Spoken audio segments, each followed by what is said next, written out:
We had a really cool find today on our hike through the Cedarburg Bog. We found some owl pellets. There's quite a few different species of owls that inhabit the Cedarburg Bog. Some are here year-round, like the great horned owl, and other ones come in just for the fall and winter, like such as the saw-whet owl.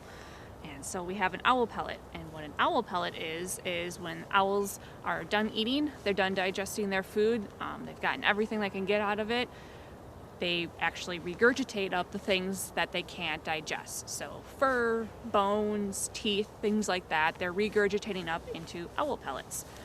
So we can see in some of these the different bones, a couple jaws, some teeth, pelvic bones, different things like that. So we're going to take these inside, dissect them, and see what the owls of the bog are eating. The owl pellet's been thawing out for the past couple days and drying out, so now we're ready to dissect it. Let's see what we can find.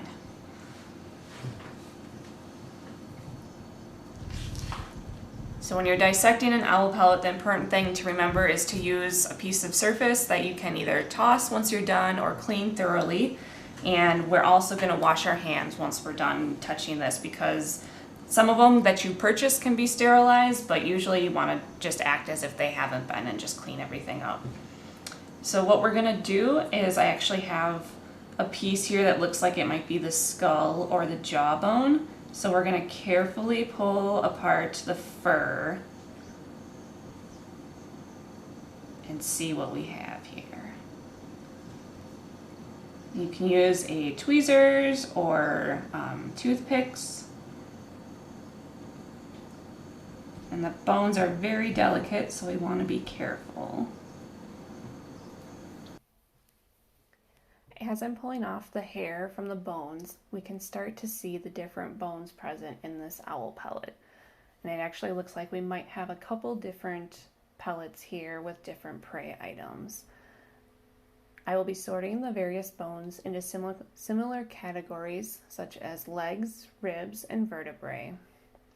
Most of the bones are easy to distinguish from one another, but some can be a little tricky. The skull and jaw bones will be used to identify the prey using the chart I got from the Cornell Labs website. Unlike most animals, owls swallow their prey whole, but they are unable to digest certain parts such as the bones, the fur, and the teeth of their prey. They use their gizzard, an organ attached to their digestive tract, to sort the edible and non-edible components of their prey. The gizzard then packs the inedible pieces into what we know as the owl pellet.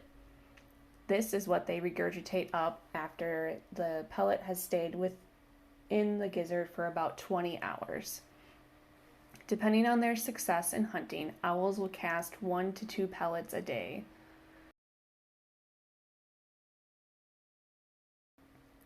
Once you have your pellet dissected, you can use charts available online to reconstruct the prey skeleton.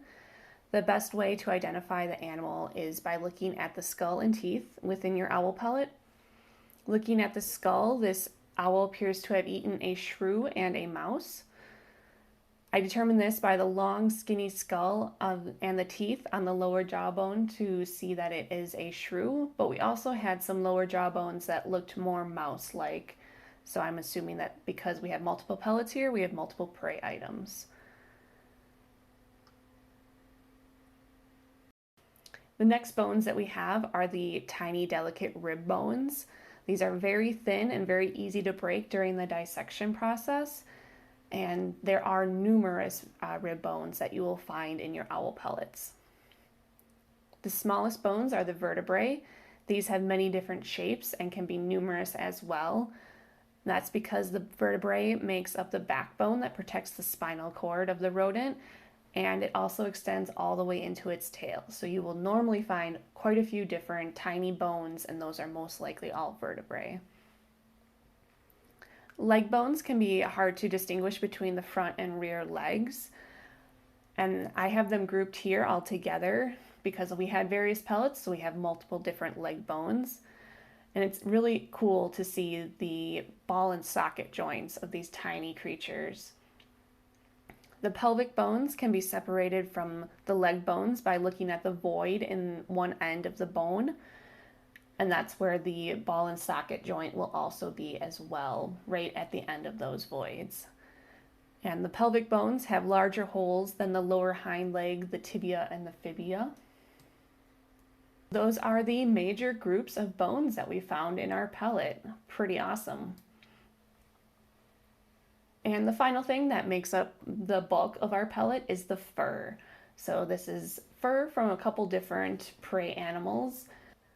This fur is what helps protect the rodents, helps them camouflage into their surroundings, but as we can see, owls are pretty excellent hunters, and so they're no challenge. They can find those and hear those prey items wandering underneath them on the forest floor.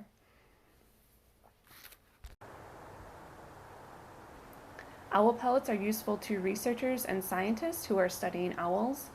The pellets can tell us what owls are present and what makes up most of their diet. Finding pellets is pretty easy to do if you know where to look.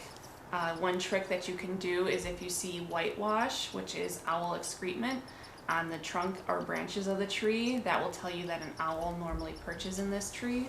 So if you find that, there's a good chance that there's a pellet lying on the ground underneath. And owls are creatures of habit, so if you find a pellet in one spot, odds are you're likely to come back to the same area and find another pellet again. Thanks for tuning in to watch this dissection of owl pellets on the Cedarburg Bog, and we hope to see you out on the trails soon.